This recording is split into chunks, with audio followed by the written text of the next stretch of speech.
జై వాసవి జై వాసవి ఆర్యవైశ్య బంధుమిత్ర శ్రేయభిలాషులకు శ్రావణ మాస శుభాకాంక్షలు. ఈ శ్రావణ మాసం కూడా ప్రతి ఇంటిని పూజా మందిరంగా అలంకరించుకుందాం. లక్ష్మి మరియు వెంకటేశ్వర స్వామి వారు కలిసి కొలువుండేట్టుగా పూజిద్దాం. ప్రతి ఇంటిని దేవాలయంగా మలుచుదాం మరియు లక్ష్మీ వెంకటేశ్వర స్వామి యొక్క అనుగ్రహాన్ని పొందుదాం. లక్ష్మీ అష్టోత్తరంలో ప్రప్రథమమైనటువంటి నామం ఓం ప్రకృతియే నమః అనగా ప్రకృతిని భగవంతుడిగా పూజించండి. అంతేకాకుండా సర్వభూత హిత ప్రదాయే నమః, పంచభూతాలలో భగవంతుడిని దర్శించండి.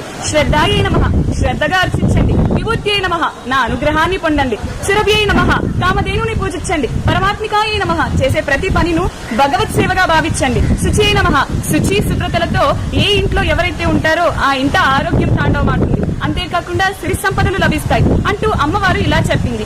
ఎవరెవరు తమ తమ శక్తానుసారం ధాన్యం, ధనం, వస్త్రాలు ఇలా దాన ధర్మాలు చేస్తారో ఆ ఇంటిలో నేను స్థిరంగా ఉంటాను.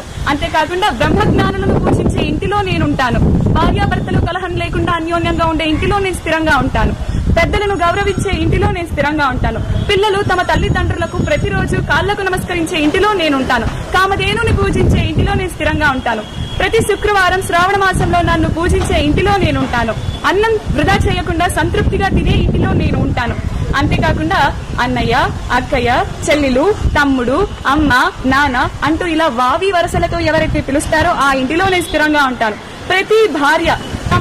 ప్రతి భర్త తమ భార్యలను ప్రేమగా పేరు పెట్టి పిలిచే ఇంటిలో నేను స్థిరంగా ఉంటాను.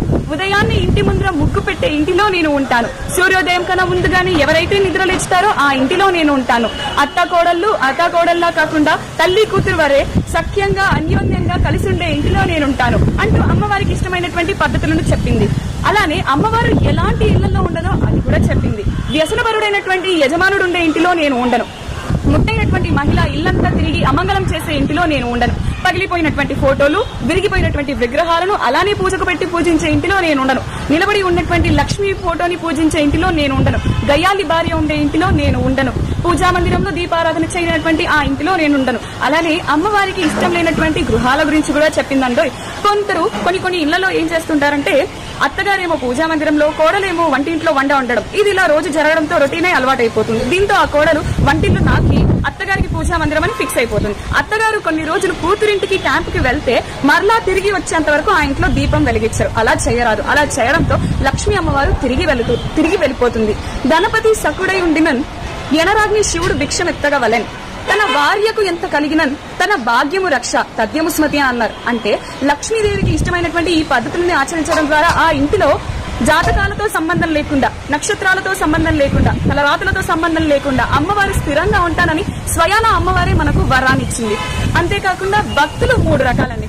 1 లక్ష్మీపతి, 2 లక్ష్మీపుత్రుడు, 3 లక్ష్మీ సేవకుడు. లక్ష్మీపతి ధర్మబద్ధంగా ధనాన్ని అర్జించి దాన ధర్మాలకు ఉపయోగించేవారు లక్ష్మీపతి. వీరు అమ్మవారికి ఎంతో ప్రీతికరమైనటువంటి వారు. ఇక లక్ష్మీపుత్రుడు విచ్చలవిడిగా డబ్బులను సంపాదించడం, అలానే విచ్చలవిడిగా డబ్బులను ఖర్చు పెట్టడం. వీరు లక్ష్మీపుత్రులు. అమ్మవారికి వీరు కొంచెం ఇష్టం. ఇక చివరిది లక్ష్మీ సేవకులు. ఓన్లీ సంపాదించడం మాత్రమే తెలుసు. సంపాదించిన కట్టలంతా బీరువాలో పెట్టడం, తను వాడకుండా ఇతరులకి ఇవ్వకుండా ఉండేటువంటి వారు లక్ష్మీ సేవకులు. ఇలాంటి పిసినారి భక్తులు అమ్మవారికి అస్సలు ఇష్టం ఉండదు. ఈ శ్రావణ మాసంలో శ్రావణ శుక్రవారాలే కాదండి, శ్రావణ శనివారాలు వెంకటేశ్వర స్వామి వారికి ప్రీతికరమైనటువంటిది. గురువారాలని గురుదేవుళ్లకు, సోమవారం ఈశ్వరుడుకు, మంగళవారం గౌరీదేవికి, ఆదివారం సూర్య భగవానుడికి, ఇలా అన్ని వారాలు అన్ని రోజులు భగవంతుడికి ప్రీతికరమైనటువంటిది. అంత గొప్ప విశేషం ఈ శ్రావణ మాసానికి. అంతేకాకుండా ఈ శ్రావణ మాసంలో ప్రతి శుక్రవారం 108 రూపాయి బిళ్లలలో శుక్రవారం సాయం సంధ్యా సమయాన ప్రకృతి నమః, వికృతి నమః, గల్లున రూపాయి బిళ్లలతో ఎవరైతే పూజ చేస్తారో ఆ ఇంట గల్లున లక్ష్మీదేవి అడుగుపెట్టి లక్ష్మీదేవి తాండవమాడుతుందని స్వయాన అమ్మవారు చెప్పారు. అమ్మవారు 25 పైసల బిళ్లలోనూ ఉండదు, 50 పైసల బిళ్లలోనూ ఉండదు, 5 రూపాయల బిళ్లలోనూ ఉండదు, 10 రూపాయల బిళ్లలోనూ ఉండదు, 100 రూపాయల నోట్లోనూ ఉండదు, 500, 1000, 2000లోనూ ఉండదు. అమ్మవారి నివాసం కేవలం 1 రూపాయి బిళ్ల. ఎందుకంటే ఎంత పెద్ద కోటీశ్వరుడు అవ్వాలంటే 1 రూపాయితోనే ప్రారంభిస్తారు కదా. ఆ 1 పక్కన ఎన్ని సున్నాలుంటే అంత విలువ ఆ 1కి. ఆ సున్నాల ముందున్నటువంటి ఆ 1ని తీసేస్తే సున్నాలన్నీ జీరోలు.